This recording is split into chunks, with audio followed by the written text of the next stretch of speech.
Hello, RDs and RDs to be. Welcome to the RD Exam Ready podcast. I'm Zach Caseberg, your tutor, coach, and guide along the path to passing the RD exam. My biggest passion is to help RDs and RDs to be just like you to know how to effectively pass the CDR exam. If that sounds like you, then hey, you are in the right place. We've had a lot of students enjoy the YouTube lives that we've been doing every other Wednesday along with the podcast.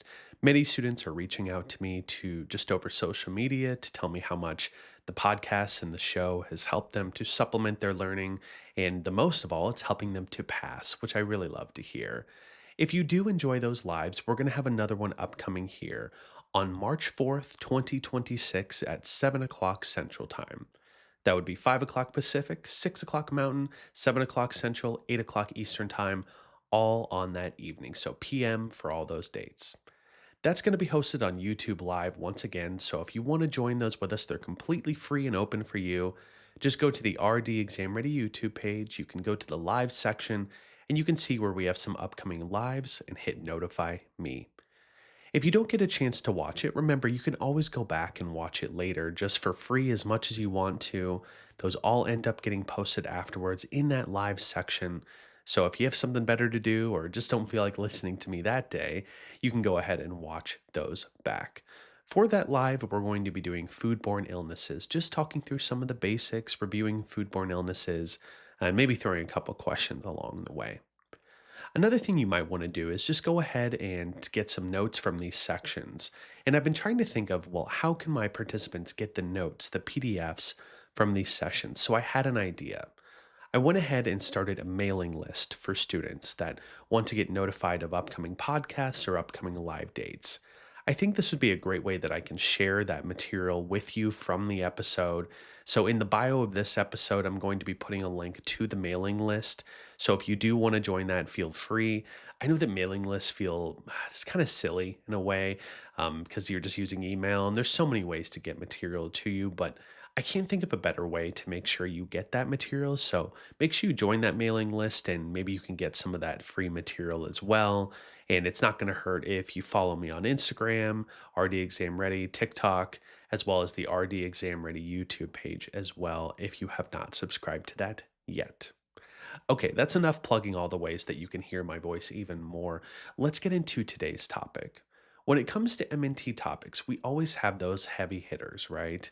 The liver, the kidneys, the GI pathways. But sometimes we forget about some of those conditions that we don't see all the time. Endocrine disorders really fit well into this example. Now, I'm not going to be talking about diabetes today, which is an endocrine disorder, and that's just because diabetes could get its own complete solo episode, and I want to dedicate some future time just to diabetes and really making sure it's comprehensive for you. But today we're going to be talking about some of the other common endocrine disorders that we need to know the MNT, the pathology, and the physiology of. Our conditions today we'll be reviewing will be things like hypothyroidism, hyperthyroidism, pituitary disorders, and the adrenal cortex disorders that all work into the MNT of endocrine disorders. Let's start with some physiology here. That's always where it starts. You know, I love that. What's unique about the endocrine system is that the organs of the endocrine system, or the endocrine glands, are spread all throughout the body. They're not just in one central location. Endocrine glands really serve the purpose of secreting hormones, which are our chemical messengers that go into the blood and interact with numerous areas, glands, cells all over the place. The hormones released from the endocrine glands are meant to regulate the activities of the body. When we're healthy, these hormones are released, their actions are done, and then they're inhibited once they've had that action performed. But with many endocrine disorders, much of the time what we're seeing is there's either a hyperfunction, an exceptional high concentration of the hormone, or a hypofunction, an exceptionally low or depressed level of that hormone. And this is causing some abnormal target cell responsiveness very commonly. We can group these hormones into about four categories: reproductive hormones, growth and development hormones, homeostasis hormones, and regulation of metabolism and nutrition supply. Let's talk about these glands a bit more, starting with the pituitary gland. The pituitary gland is located right at the base of your brain, just below the hypothalamus, and it's connected to the hypothalamus. The pituitary gland secretes several hormones. Those hormones would include things like adrenocorticohormone, thyroid stimulating hormone, vasopressin, oxytocin, just to name a few. Our second gland will be the thyroid gland, which is largely responsible for controlling metabolic rate, and it lies just above the trachea below the larynx. Thyroid hormones are two iodine containing hormones that are derived from the amino acids tyrosine. They consist of thyroxine, which is T3, and tridothyronine, which is T4. T4 is the major one secreted by by the thyroid, but T3 is the more active form. The conversion of T4 to T3 occurs within the pituitary gland, the liver, the kidneys, many other areas, and it accounts for about 66% of T3 production. Another thing to mention here is nutrients such as iron, selenium, vitamin A, and vitamin D also help contribute to production of T3 and T4 under normal circumstances. The next ones are going to sit right above the kidneys. The adrenal glands are there. So the adrenal glands will release hormones such as epinephrine, norepinephrine, and catecholamines. Other hormones from that adrenal complex could be things like aldosterone and cortisol. And our fourth and final gland, the one we're going to talk about the least today, is the pancreas. The pancreas is located in that abdominal cavity, and those endocrine cells of the pancreas secrete hormones such as glucagon, glucagon like peptide, insulin. We also have somatostatin and pancreatic polypeptide. Again, we're not going to spend a lot of time on the pancreas today just because I think diabetes should just get its own episode a little bit. Now, as I said before, endocrine disorders are really surrounded around the idea of hyposecretion and hypersecretion. So let's start off with our two best examples of this by looking at the thyroid. Hypothyroidism is a state resulting from decreased production and secretion of thyroid hormones, and it's the most common hormone deficiency. Thyroid hormones influence your growth, your development, and many cellular processes. Therefore, if you don't have enough of this hormone, you're going to have a lot of consequences in the body.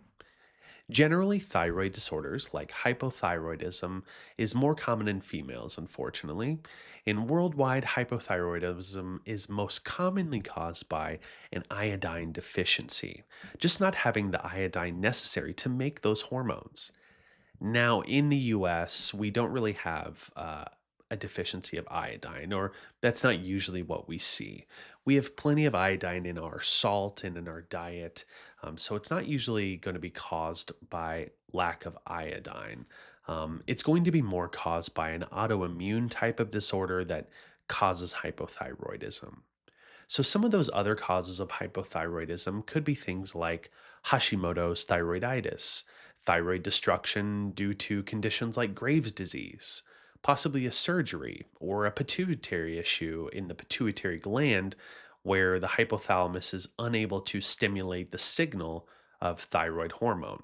This would be more of like a secondary hypothyroidism. Pituitary injury. So, if you have a brain surgery or some type of brain injury, you're going to get decreased production of thyroid stimulating hormone from the pituitary gland. And that means that lack of that hormone will lead to lack of T3 and T4 in that case. Sometimes an overactive thyroid may push someone towards hypothyroidism, as well as different medications like lithium or drugs that contain large amounts of iodine could possibly cause hypothyroidism. So, what's occurring in hypothyroidism is we're getting decreased thyroid hormone production. And some signs and symptoms of this would be things like a goiter, reduced basal metabolic rate, intolerance to cold, weight gain, fatigue, bradycardia, slow mental responsiveness, pitting edema, loss of hair, and possibly abdominal distension. For this, it's mostly going to be a medical management for many of these things. For hypothyroidism, you should be able to put this together that we're not having enough of that T3 and T4 hormone being secreted. And so naturally, the medical management would be to provide that hormone to them. So we administer exogenous thyroid hormones known as levothyroxine to supplement or replace the high thyroid hormone production. Now that would be if we would that's probably what we would do in the United States because, usually it's not being caused by lack of iodine. But worldwide, if we were in rural communities or third world countries where they have hypothyroidism, it's likely going to be caused by lack of iodine. So in that case, your best form of medical and nutritional management would be to provide iodine so that they can make plenty of those hormones there. Now, secondary to that medical management, I just want to be clear about what we've seen in these hormone levels in the blood. So, with hypothyroidism, we're going to see decreased T3 and T4 in the blood. We're not making enough of these hormones, so we're going to have low concentrations of them. You will likely see, in most cases, high levels of TSH or thyroid stimulating hormone. That's the hormone that is getting T3 and T4 to release. Because in this case, if it's thyroid dysfunction, it may not be pituitary dysfunction. The pituitary gland is the one that is making thyroid stimulating hormones. So, if your pituitary gland is normal, you should have normal levels of thyroid stimulating hormone. But if the hypothyroidism is what's being affected, you're going to have low levels of T3 and T4, which are your actual thyroid hormones.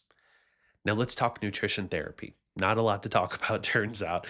There's no particular nutrition therapy that's required for patients with hypothyroidism. There's a lot of nutrition implications, though.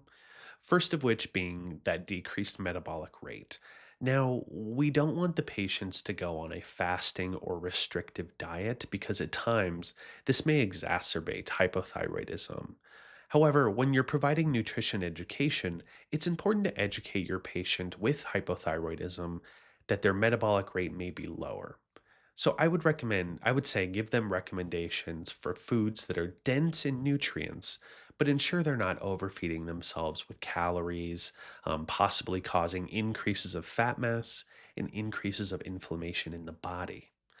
For vitamins and minerals, we've already talked about the importance of iodine at length, but other vitamins and minerals that we'd want to focus on ensuring we're meeting their needs would be some of those minerals and vitamins that help to make T3 and T4. Not as much as iodine, but they help out a little bit. This would be things like iron, selenium, magnesium, and vitamin A. Additionally, levothyroxine, that thyroid hormone that we're giving as medication, it may affect the absorption of some nutrients. So it mentioned in the text it's recommended to consume iron, calcium, and magnesium supplements several hours before or after you were to take your levothyroxine medication. So that's just a good note that levothyroxine may interfere with the absorption of some of those important vitamins and minerals. Now to hyperthyroidism. Hyperthyroidism is characterized by excessive secretion of thyroid hormones. The most common cause of hyperthyroidism is Graves' disease, which accounts for many of the cases. Graves is an autoimmune condition which results in excessive production of thyroid hormones. As I said, what happens is here is there's this antibody thyroid stimulating immunoglobulin. And what happens is in Graves is it mistakenly targets the thyroid stimulating hormone receptors on the thyroid cell. So those receptors on the thyroid that should be accepting the hormone, they're way out of whack. So that antibody stimulates both secretion and growth of the thyroid in a manner similar to thyroid stimulating hormone, but the problem is that once that message is received, it's not being turned off, right? So then you're having your increased thyroid stimulating hormone and that increase in that receptor action, but nothing's getting turned off, right? So nothing's really getting turned off. Common causes of hyperthyroidism would be Graves, as I said. It could be excessive intake of levothyroxine, that medication we discussed for hypo. It could be a pituitary gland tumor that's producing high levels of thyroid stimulating hormone, which is then leading to higher release of thyroid hormones. And also, inflammation of the thyroid could lead to higher release of those hormones too. Its key signs and symptoms that you would see for hyper would be goiter, palpitation, excuse me, nervousness, sweating, hyperdefecation, heat intolerance, and oligomenorrhea. General signs that we would see that matter to us would be things like weight loss. Despite having an increased appetite, they're just losing weight very rapidly, sinus tachycardia, AFib, and muscle weakness. For medical treatment of hyperthyroidism, you basically have a couple options. One would be the surgical removal. That's one way you could go about it. Could be the surgical removal of the thyroid to prevent that. Two would be an administration of radioactive iodine to selectively destroy thyroid tissue, or to use antithyroid drugs that interfere with thyroid hormone synthesis. Now, the last one is just going to be a medication that decreases the synthesis and inhibits the synthesis of T3 and T4, which just helps to bring down those levels. Now, in labs for these different things, what you're going to see is obviously high levels of T3 and T4 in the blood. In most cases, and I say most with an asterisk, you're going to see a decrease in thyroid stimulating hormone, but you could see increased levels of thyroid stimulating hormone as well. It would just depend on the pathophysiology for this. For nutrition therapy, similar to hypo, there is no specific nutrition therapy recommended. Nutrition therapy would largely consist of ensuring that the patient is getting adequate levels of iodine in the body, and providing adequate levels of vitamin D may be beneficial for thyroid function. Other vitamins and minerals that may be considered would be thinking to meet your protein needs, supplementing not too much, but getting plenty of selenium, zinc, vitamin D, vitamin E, and vitamin C.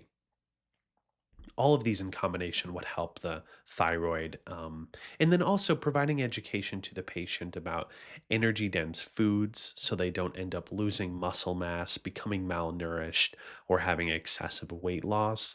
That would be a helpful nutrition indication to help this patient. Next, we're going to move on to the pituitary disorders here. We're not going to really have specific MNT for most of these. We might just brush through each of these just so you know the background. Pituitary disorders are once again the result of hypersecretion or hyposecretion. The most common disorders would be pituitary tumors, acromegaly, Cushing's disease, and diabetes insipidus. A pituitary tumor, these are tumors that are growing on the pituitary gland. They're generally slow growing and benign. But what you really need to understand is that these pituitary tumors may lead to hypothyroidism. Because if the pituitary gland is broken, so to speak, you're not going to get that release of thyroid stimulating hormone, and therefore, you're not going to get proper release of T3 and T4 from your thyroid. Acromegaly means extremities enlargement. Mega, big. This kind of will be a clue for you because acromegaly is caused by hyper secretion of growth hormone, which causes excessive growth. These patients will end up with large changes in appearance, such as bones growing, large hands, large feet, protruding jaw, lymph, nose, tongue, all becoming thick. Their ribs get thick, their hair gets very coarse, and their skin gets darker and very rough. Unfortunately, it can also lead to things like joint pain, arthritis, enlargement of the heart, and fatigue, as well as some irregular menstrual cycle or breast milk production. Most acromegaly is caused by benign pituitary tumors, and therefore a treatment for acromegaly would be surgery to remove the tumor, radiation, chemotherapy, or a growth hormone blocking drug that would reduce the level of that growth hormone production. Your next one will be Cushing's. Cushing's is known as a hypercortisolism or high levels of cortisol. That was a tough one. Cushing's disease is what typically causes Cushing's syndrome, and Cushing disease is an adrenocorticotropic tumor. There is overproduction of adrenocorticotropic hormone in Cushing's disease, and that stimulates the adrenal glands to overproduce the steroid hormone cortisol. So, all in all, it's just an overproduction of cortisol, which is that stress hormone. The common symptoms would be upper body obesity, moon face, redness, severe fatigue, muscle weakness, infertility, hypertension, backache, hyperglycemia, and typically development of diabetes. For treatment of Cushing's syndrome, it really depends on the cause of this excess cortisol. If the cause is due to excess use of steroids, sometimes people are on like corticosteroids for a long time, and that can lead to increased levels of cortisol. One recommendation for that patient would be, of course, by their doctor's recommendation, would be to decrease the use of steroid hormones so they don't have as much cortisol secretion. Other ways to treat Cushing syndrome would be surgery or radiation that could treat the possible pituitary tumors that are causing the Cushing syndrome. Now let's talk about the adrenal cortex. The adrenal cortex disorders, the main one is going to be Addison's disease, a very common adrenal cortex disorder. It's characterized by adrenal insufficiency, and it results from destruction of the adrenal cortex. This affects your ability to adequately secrete corticosteroids or corticoids, excuse me, as well as aldosterone. With these things in mind, the condition can lead to being fatal. Lack of aldosterone, which normally would control your regulation of sodium, fluid, potassium, with lack of aldosterone, you may see hyperkalemia due to lack of potassium excretion. And also, hypotension can be very common due to excessive urinary losses of sodium. Both of these can lead to hypotension or decreased cardiac rhythm and could lead to death. Lack of cortisol may result in a poor response to stress, hypoglycemia, and hyperpigmentation as well. So, with treatment of Addison's, we would need to substitute the hormones not being produced in the adrenal gland. So, you can possibly provide some of these hormones to ensure we are getting normal regulation of them. Other medical management would be surgery, radiation, chemo, or immunotherapy that can be used to treat it there. Now, for nutrition therapy for Addison's, here's a fun one. We would want them to not restrict sodium. Do not restrict sodium because that aldosterone insufficiency, they actually need the sodium to help maintain their blood pressure because, aldosterone should be there to control that sodium excretion. If you don't have that, you may lose too much sodium and your blood pressure might tank. So let's make sure that they consume plenty of salt when they have Addison's there. Last disorder of the day will be PCOS or polycystic ovarian syndrome. This condition is characterized by reproductive issues such as amenorrhea or other menstrual irregularities. Ovulation, enlarged ovaries with multiple cysts, and infertility are very common. General symptoms would be things like acne, excessive or abnormal distribution of hair growth, male pattern baldness, obesity, and sleep apnea. From the medical management side, the physiology that we see typically in women with PCOS would be increased levels of androgens such as testosterone and other levels of androgens there. There's also some associated hyperinsulinemia, which results from insulin resistance, impaired glucose tolerance, and hyperlipidemia is also seen. Hyperandrogenism, is responsible for many of these symptoms of PCOS, such as those reproductive and menstrual abnormalities. Elevated androgen levels appear in part due to that hyperinsulinemia, which triggers an increased androgen response. In PCOS, the ovaries don't make all the hormones that it needs for an egg to fully mature, for this egg to fully mature. The eggs may start to grow and accumulate fluid, but no egg becomes large and mature enough, and largely they may end up as cysts, painful cysts. Since the egg does not mature, or release that ovulation does not occur. The hormone progesterone is not made and the egg cannot mature. Without progesterone, of course, a woman's menstrual cycle is largely going to be irregular or absent. Additionally, those cysts that we talked about that used to be ovaries, they can produce male hormones such as androgens and testosterone, which continue to then prevent ovulation and lead to some of these signs and symptoms. Thus, interventions for PCOS largely look at improving insulin resistance in helping to reverse some of that hyperinsulinemia to reduce all these manifestations.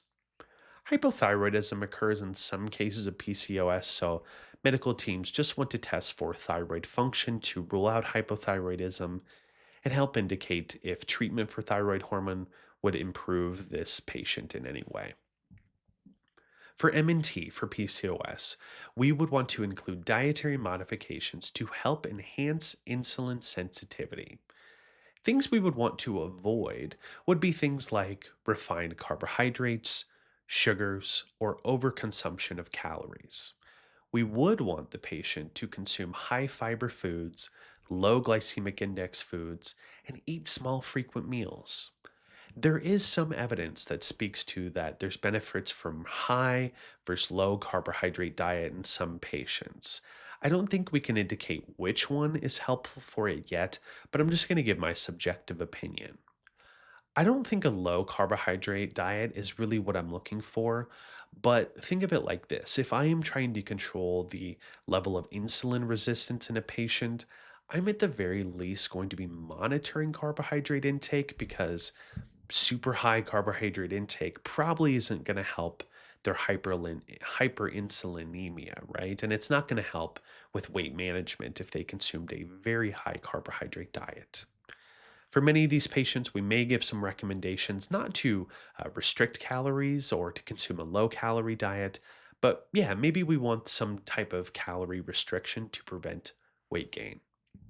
Additionally, supplementation with vitamin D and chromium and some foods with selenium or iodine would be recommended for PCOS. Now that you have your endocrine disorders down, RD2B, how about we apply it to some practice questions? Number one, which of the following is most likely seen in a patient with hyperthyroidism? A, decreased metabolic rate, B, weight gain, C, weight loss, or D, decreased appetite? Which of the following is most likely seen in a patient with hyperthyroidism? A, B, C, or D? So I'm going to use process of elimination to get rid of answers I know are wrong, question mark the ones I'm questionable about, and check marks by the ones I like. So let's start with A. Decreased basal metabolic rate. I don't think this will be a good fit for hyperthyroidism because with hyper, I think high. So I think of high metabolic rate, not low. I would get rid of A in this case, and it doesn't feel like it's a good fit. B, weight gain. Well, I don't think I'll see weight gain. Rather, I think we would see the opposite because there's such a high metabolic rate with hyperthyroidism. I feel like it's more likely you'll see weight loss. C then feels like a good answer. Weight loss, I feel, would fit very well with hyperthyroidism. D, decreased appetite. Maybe, but I think with that increase in basal metabolic rate, I would expect them to have an increase in appetite, but inability to gain weight. So I would rule out D as well. So I had C, weight loss. Which of the following is most likely to be seen in a patient with hyperthyroidism? That would be answer C. Weight loss would be most likely for that patient. Number two, a patient with PCOS would be recommended to follow which of the following dietary recommendations? A patient with PCOS we would recommend to follow which of the following dietary recommendations? A, low fiber, high protein, energy restricted diet. B, high fiber, high glycemic foods, high kcal diet. C, high protein, low glycemic, high kcal diet. Or D, high fiber, low glycemic, energy restricted diet. Okay, let's use process of elimination to help us out to see which we would recommend for someone with PCOS. For A, low fiber, high protein, energy restricted. The low fiber to me seems very odd because we really want to help out that hyperinsulinemia, right? And I don't think low fiber is going to do much for that. So I would rule out answer A as my first option to get rid of here. B, high fiber, high glycemic foods, high kcal. This seems a little bit off to me because I don't think I would want high glycemic foods. I think I would want low glycemic foods. So I'm going to get rid of answer B in this case. C, high protein, low glycemic, high kcal diet. Okay, I'm a little bit questionable on that one. I'm just going to put a question mark by it. D, high fiber, low glycemic, energy restricted diet. So I'm stuck between answer C and D. And if I'm going to choose my best answer, I'm going to choose answer D, the high fiber, low glycemic, energy restricted diet. We don't want them to gain too much weight unless, of course, they were malnourished or something like that. But I think the high fiber, low glycemic would fit well. Whereas for C, it says high protein, low glycemic, high kcal. I don't think we need high kcal for them. So a patient with PCOS would be recommended for answer D in this case. Which of the following is true regarding hypothyroidism? A, it may be caused by overconsumption of iodine. B, decreased levels of T3 and T4 are seen in the blood. C, there is no medical intervention for hypothyroidism. Or D, it leads to increased metabolic rate. Starting with A here, it may be caused by overconsumption of iodine. Hmm. I'm going to put a little question mark there. I don't think it's a case of overconsumption, but rather underconsumption. Actually, let's rule out answer A. I don't think it's that one now that I think about it. B, decreased levels of T3 and T4 are seen in the blood. That seems like a true statement regarding hypothyroidism that we have low levels of those hormones. I'm going to put a check mark by B in this case. C, there's no medical intervention for hypothyroidism. I don't feel that's true because we do have that levothyroxine, that artificial hormone that can be administered. I'm going to rule that one out. D, it leads to increased metabolic rate. This is not true. It will rather lead to decreased metabolic rate. So, which is true regarding hypothyroidism? Answer B would be correct. Decreased levels of T3 and T4 are seen in the blood. That wraps up today's lesson, students. I hope you watched, listened, learned, and enjoyed today's show. Remembering passing this exam is a journey. We all need assistance along the way. Do me a favor, hit that subscribe button if you haven't. Tell other studying students. Rate, review, help spread the word. Come join us for RD Exam Ready Live on YouTube, March 4th, 7 o'clock Central Time, and sub on all socials. And as always, remember, happy studying to you, RD to be.